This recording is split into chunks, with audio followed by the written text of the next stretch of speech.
Hello बच्चों, कैसे हैं आप सभी लोग। हम लोग आ गए हैं क्लास 10th के चैप्टर 4 पर, जिसका नाम है क्वाड्रेटिक इक्वेशंस। आज हम लोग करेंगे एक्सरसाइज 4.2 का question number 5 new CBSE book NCERT से।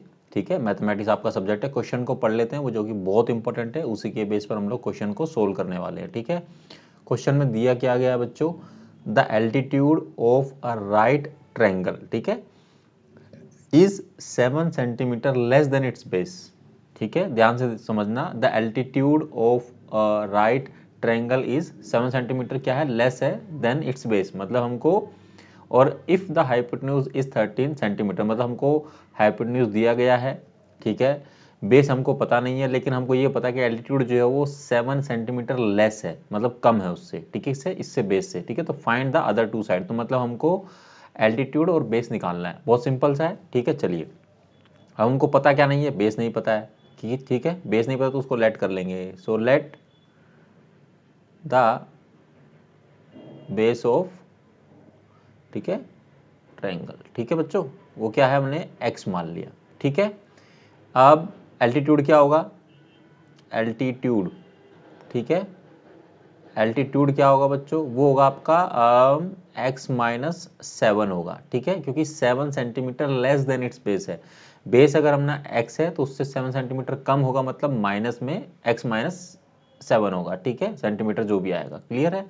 हाइपोटेन्यूज हमें दिया गया, ये भी लिख लेंगे। ठीक है, हाइपोटेन्यूज हमें गिवन है, हाइपोटेन्यूज हमें गिवन है, तो इसको लिख लेंगे 13 सेंटीमीटर। ठीक है, find the other two sides. अब इसके लिए क्या करते हैं हम लोग, बाय पाइथागोरस थ्योरम। ठीक है, पाइथागोरस थ्योरम हम यहाँ लगाएंगे। ठीक है बच्चों, अब ये क्या होती है, कौन बताएगा, जल्दी से बताइए। ये होता है आपका बेस का स्क्वायर।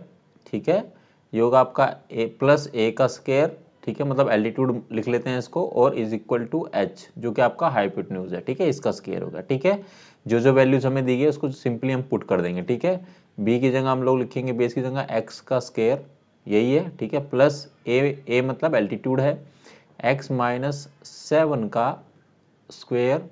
ठीक है, और एच मतलब 13 दिया है, 13 का स्क्वायर। ओके, क्लियर है बच्चों। अब फर्दर इसको सोल्व कर लेते हैं। ये हो गया आपका X square as it is आ जाएगा, प्लस में इसको ये a माइनस बी का स्क्वायर का फॉर्मूला है। ठीक है, 7th 8th क्लास से आप पढ़ते आ रहे हैं, आपको पता होगा। पता है तो कमेंट सेक्शन में बताइए, नहीं पता है तो मैं तो करा ही रहा हूँ आप लोगों को। ठीक है, हम लोग इसको a मानेंगे, मतलब ऐसे, मतलब फॉर्मूला में डायरेक्ट लिख दे रहा हूँ। ठीक है, तो ये a है, तो मतलब ये हो जाएगा आपका, इसका स्क्वायर हो जाएगा। ठीक है, प्लस का b का मतलब 7 का स्क्वायर हो जाएगा। ठीक है, माइनस 2 ए भी होता है, माइनस 2 इंटू में 7, मतलब x पहले आ जाएगा। ठीक है, a इंटू में 7। ठीक है बच्चों, इज इक्वल टू 13 का स्क्वायर करेंगे तो 169 होता है। ठीक है, क्लियर है। चलिए इसको फर्दर सोल्व कर लेते हैं। तो ये आ जाएगा x का स्क्वायर, प्लस में इधर भी x स्क्वायर आ जाएगा, और 7 7 जा कितना हो जाएगा, 49 हो जाएगा, 7 49 होता है। ठीक है, और ये 2 इंटू में 7 14, और ये साथ में x, ये x आ जाएगा। क्लियर है, इज इक्वल टू 169। ठीक है, इसको नीचे एक पार्ट और कर लेते हैं, फिर नेक्स्ट साइड में यहाँ पर करेंगे। ठीक है, अब इसको ये हो जाएगा x square plus x square, ये हो जाएगा आपका 2x का स्क्वायर। ओके, और ये माइनस का 14x हम लोग यहाँ लिखेंगे। ठीक है, और प्लस का 49 यहाँ पर आ जाएगा। अब और ये वाला जो आपका प्लस का 169 इधर है, ये आकर इधर माइनस का 169 हो जाएगा, इज इक्वल टू ये हो जाएगा 0। अब इसको फर्दर हम लोग यहाँ पर करने वाले हैं। ठीक है, चलिए यहाँ पर कर लेते हैं। तो ये आ जाएगा बच्चों आपका 2x का स्क्वायर माइनस का 14x। ठीक है, और ये हो जाएगा आपका 169 में से 49 जाएंगे तो ये हो जाएगा आपका माइनस का 120। ठीक है बच्चों, इज इक्वल टू कितना है, 0 है। यहाँ से अगेन हम लोग 2 कॉमन ले सकते हैं। 2 देखिए यहाँ से भी आ सकता है, ये 14 है, यहाँ से भी हम कॉमन, और यहाँ से भी। ठीक है, तो 2 को हम लोग बाहर ले लेते हैं। ठीक है, तो ये अंदर बचेगा x का स्क्वायर माइनस का 7x, और माइनस का क्या बचेगा आपके पास 60, यही बचेगा, इज इक्वल टू 0। ये 2 तो आपको 0 हो जाना है, तो जो फाइनल इक्वेशन आएगी वो आएगी x का स्क्वायर माइनस का 7x और माइनस का 60 इज इक्वल टू 0। ठीक है, अब हमको इसको डिवाइड करना है। उसको डिवाइड करने के लिए हम लोग क्या करते हैं, जो एक्स स्क्वायर के साथ जो भी कोफिशिएंट होता है, यहाँ पर कोई कोफिशिएंट नहीं है तो उसको 1 मानेंगे, ठीक है। और मल्टीप्लाई में जो सी वाला पार्ट होता है इनटू में -60 या 60 जो भी लिख लो, तो ये आ जाएगा 60, ठीक है। इसके आप फैक्टर्स निकालते हैं हमेशा की तरह। फैक्टर्स निकालेंगे, कैसे निकालेंगे, तो ये हो जाएगा आपका 2 के टेबल पे जाता है ये 30 आ जाएगा, देन अगेन 2 से करेंगे तो ये 15 आ जाएगा, देन अगेन 3 से करेंगे तो ये क्या आ जाएगा आपका 5 आएगा, देन 5 से करेंगे, ठीक है।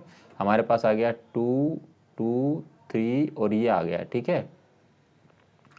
अब हमको करना क्या है कि इस तरह से हमको इसको मतलब रखना है इस वैल्यू को कि वो प्लस माइनस करने पर -7x आना चाहिए। तो क्या करेंगे, 2 2 ज़ा 4, 4 3 ज़ा 12, 12 और ये 5, ठीक है। इस तरह से 12 पंजे 60 भी होता है, ठीक है। तो इसको हम लोग करेंगे तो इसको रखेंगे माइनस में, इसको रखेंगे प्लस में, ऐसा करें तो हमारे पास क्या आएगा, माइनस का 7x आ जाएगा, ठीक है। चलिए रखते हैं, तो ये हो जाएगा x का स्क्वायर माइनस का 12x प्लस का 5x माइनस का 60 इज इक्वल टू 0, ठीक है। अब देखिए ये माइनस का 12x है, ये 5 का प्लस का 5x है। अब इसको जो आप लोग ऐड करेंगे तो माइनस का 7x ही आएगा, ठीक है। अब इसको जो हमारे पास ये फर्स्ट टू जो हमें वैल्यूज दी है उसमें से जो भी कॉमन आता है वो कॉमन ले लेते हैं। x कॉमन ले लेते हैं यहाँ से, x में भी इसमें भी x है, यहाँ पर भी x है, ठीक है। तो यहाँ से x कॉमन लेंगे तो बचेगा अंदर x और माइनस का 12, ठीक, यही बचेगा, ठीक है। यहाँ से हम लोग क्या करेंगे, प्लस का 5 हम लोग यहाँ से अगर कॉमन ले लेते हैं, ठीक है, तो आप अंदर क्या बचेगा आपके पास में x बचेगा और ये माइनस का बचेगा 12, ठीक है। क्लियर है बच्चों, इज इक्वल टू क्या हो जाएगा, 0 हो जाएगा, ठीक है। x प्लस 5 ये एक साथ लिखेंगे एंड x माइनस 12 इसको एक साथ रखेंगे, ठीक है। इज इक्वल टू कितना है बच्चों, 0। अब दोनों को अलग अलग करेंगे, x plus 5 is equal to 0, बीच में एक लाइन खींचेंगे, x minus 12 is equal to 0, ठीक है। इसको जब सोल्व करेंगे तो ये आ जाएगा आपका x is equal to minus का 5 और इसको जब सोल्व करेंगे फर्दर तो ये हो जाएगा x इज इक्वल टू 12, ठीक है। देखिए ये तो माइनस में वैल्यू आ गई तो ऑब्वियसली इसको तो हम कंसिडर करेंगे नहीं, क्योंकि कोई भी राइट ट्रायंगल का जो बेस है वो नेगेटिव तो हो नहीं सकता है। तो हमारे पास जो कंसिडर करेंगे वो रहेगा 12, ठीक है। तो हम मानेंगे कि जो बेस ऑफ हमारा बेस ऑफ ट्रायंगल है वो हमारा जो x था वो हमने माना वो लिख लेगा 12, ठीक है। एल्टीट्यूड कितना आएगा बच्चों, एल्टीट्यूड आ जाएगा आपका, क्या था, एल्टीट्यूड था आपका x माइनस में 7, ठीक है, यानी 12 माइनस में, ठीक है, माइनस में 7 करेंगे तो ये हो जाएगा 5, तो ये आ गया 5 सेंटीमीटर, ये आ गया 12 सेंटीमीटर, ये आ गया और आपके पास ऑलरेडी ये हाइपोटेन्यूज दिया गया है, ठीक है। हमको दो अदर साइड निकालनी थी, ठीक है। तो two other sides are base of triangle 12 centimetre है, एल्टीट्यूड आपका 5 सेंटीमीटर है और हाइपोटेन्यूज आपका यहाँ पर क्या है, ये आपका 13 सेंटीमीटर है, ठीक है बच्चों। आई होप कि आपको ये समझ में आ गया होगा। अगर इस क्वेश्चन में बच्चों कोई भी क्वेरी है, कोई भी समस्या, कोई परेशानी है तो आप कमेंट सेक्शन में पूछ सकते हैं। आई होप कि आपको ये समझ में आया होगा, ठीक है। और आई होप कि आप प्रैक्टिस कर रहे हैं, 1 महीना बचा है आपके एग्ज़ाम में तो अच्छे से प्रैक्टिस करें। और मिलेंगे आपसे अगली वीडियो में जिसमें हम लोग क्वेश्चन नंबर 6 करेंगे और वो इस एक्सरसाइज का लास्ट क्वेश्चन है, ठीक है। अपना ख्याल रखिए, सर्दी से बचिए और पढ़ाई करते रहिए मन लगा के, ठीक है। आपको सिर्फ और सिर्फ पढ़ाई करनी है, बीच में थोड़ा ही समय अपने लिए निकालना है, मैक्सिमम टाइम आपको स्टडी में देना है, ठीक है। ये आपका फर्स्ट बोर्ड क्लास है और आपको अच्छे से परफॉर्म करना है। All the best in advance, ठीक है। मिलेंगे आपसे अगली वीडियो में, तब तक आप लोग अपना ख्याल रखिएगा। Thank you very very much.